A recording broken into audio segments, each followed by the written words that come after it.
Freeza, Cell, androides, Majin Buu, Jiren entre aspas, Freeza novamente, Moro, Gás, Granola, todos eles são vilões que a gente sempre lembra em Dragon Ball. Só que no meio de tanta coisa, de tanto vilão e personagem bom, a gente acaba esquecendo daqueles vilões que apareceram só um pouquinho, que apareceriam em um filme, aqui e ali em algum episódio, mas que na verdade, se você para pra dar uma analisada, cara, eles têm grandes potenciais, só não foram aproveitados da forma correta.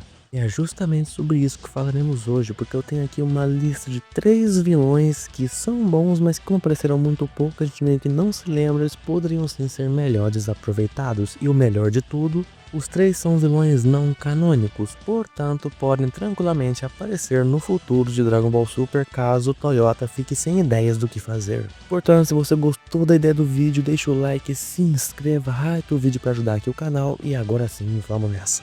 O primeiro vilão, que é até bem óbvio, eu já vou começar por ele porque eu sei que todo mundo pensa, é o dragão de uma estrela Dragon Ball GT.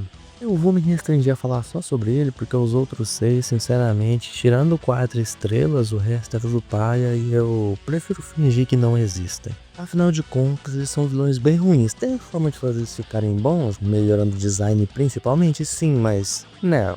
Não! Agora, sobre o Omega Shenlong, ele é bom na personalidade, na história e no design. Como assim? Vamos lá. Começando pelo design, que é o óbvio, cara, a aparência dele é maravilhosa, não tem como você falar que é ruim. Ele branco, com os espinhos, é muito bom, tá ligado? Não tem o que mudar nessa versão, tirando uma única coisinha, que é a versão transformada, mas é só coisa de opinião que pra mim não me agrada as esferas no peito, sabe? Eu prefiro a versão inicial dele que não tem as esferas. Eu sei que é uma opinião bem controversa, visto que todo mundo mesmo prefere com as esferas. Acho que eu sou o único que prefere sem as esferas, mas enfim.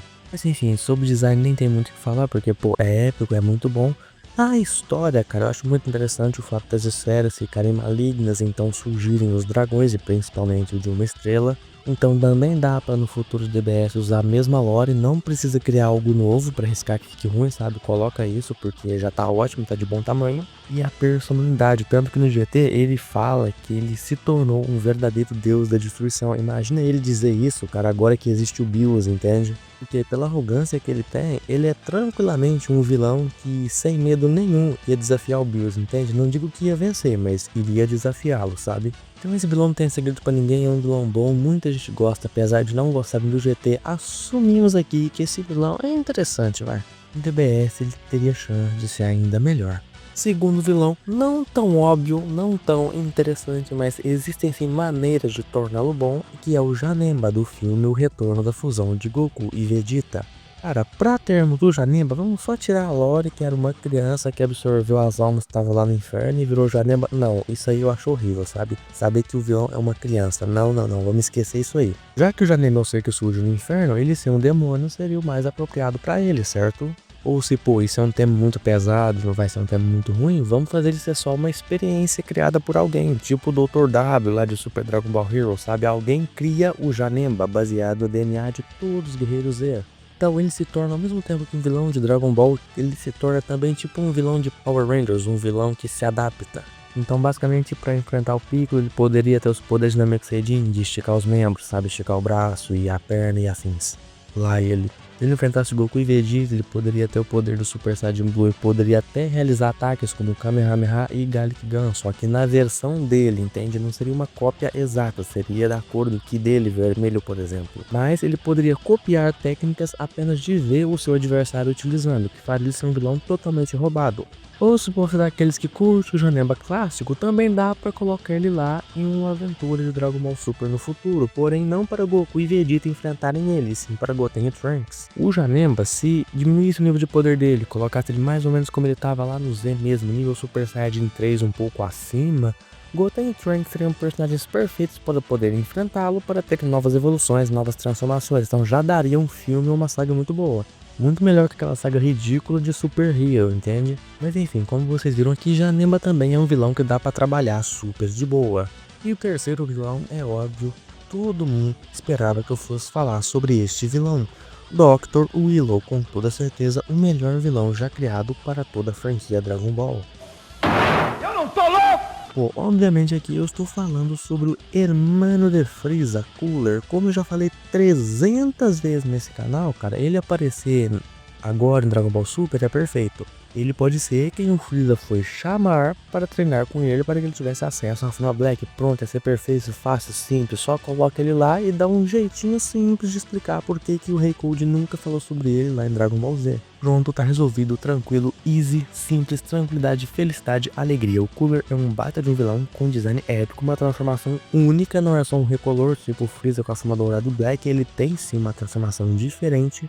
Quinta forma, e Dragon Ball Heroes ainda melhorou, né, porque mostrou a quinta forma dourada. Já pensou então uma quinta forma Black, como é que ficaria bonito, porque esse design do Cooler quinta forma é muito bom. Então pronto, todo mundo esperava que eu fosse falar sobre o Cooler, mas tá, como é que seria ele aparecendo? Seria realmente bom? Seria a mesma coisa de dizer? O que a gente poderia fazer? Como eu disse, coloca ele atualmente com o Freeza indo chamá-lo, já que no final de DBS Broly ele fala que ele também precisa de um parceiro, assim como o Goku e o Vegeta fazem. Ele poderia ir lá chamá-lo, eles treinam e pronto.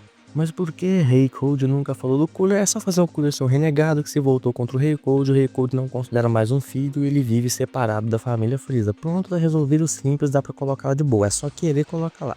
Ah, mas vai ser algo muito simples, cara, é só colocar o Cooler lá e fazer ele ser um membro da raça Freeza, mas não precisa ser necessariamente irmão do Freeza, faz ele ser só um sobrevivente da raça do Freeza mesmo que tá lá e pronto. A forma de colocar não importa, contanto que seja feito de uma forma coerente, de uma forma bem feita. Porque ninguém vai criticar o simples que é bem feito, entendeu? Um simples bem feito é muito melhor que um bem elaborado, mas com uma execução péssima. Tipo o Freeza Black, pô, bem elaborado, mas com uma execução muito ruim, do cara fazer 10 flexão e se igualar a Goku e Vegeta. Ou o Gohan Beast, bem elaborado, design foda, mas com uma execução péssima.